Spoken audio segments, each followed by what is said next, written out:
After going 11 games without a goal, Chris Johnston, William Nylander is the overtime hero on Thursday night. Did you get a sense with all the chances he has been getting leading up to this point that it was only a matter of time before he broke through?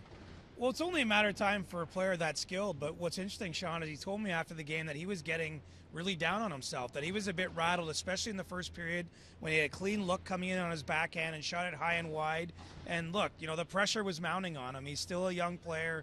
He's used to scoring. He had a lot of goals last season, and he had 3 more shots in the first period and didn't manage one. So for him to finally score at the end of overtime, there's excitement obviously about getting the win, but I think for him it's a weight lifted off his shoulders, and he was too tired after that play to even celebrate. That's 4 straight wins now for the Maple Leafs without Auston Matthews.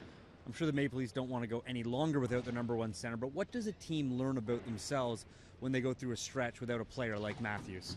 Well, the players will tell you that they've buckled down a bit defensively. And, it might sound counterintuitive because if you look at the shots counter, this is another night, Shawn, where they went over 40 shots against. But, the way the Leafs break chances down at 5-on-5, they haven't been giving up near as much as they did in the past. I don't think that they're taking as many offensive risks as they did early in the year. And that's certainly not to pin that on Auston Matthews, but perhaps that message got through a little bit more clearly since he's been gone, because everyone knows the safety blanket's being removed somewhat offensively. So, we'll see if that continues upon Auston's return. That's probably the real proof here. But, the other thing they've gotten, if we're being honest, is good goaltending. And that's how it allowed them to win 4 games without Matthews. Well, you mentioned the goaltending. Freddie Andersen, another impressive night. Do you feel like Freddie Andersen is back to the goalie we saw who ended last season?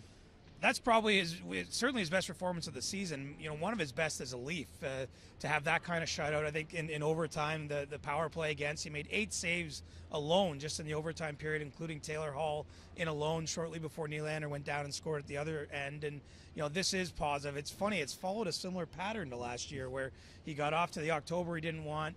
Things have gotten a lot better in November, and he certainly is starting to look like the kind of goalie the Leafs expect of him and that they've seen of him in the past. And in particular, I know they liked his rebound control in this game against New Jersey. Well, Chris, next up for the Maple Leafs, the Montreal Canadiens on Saturday night. It still remains a mystery where Auston Matthews will be in the lineup.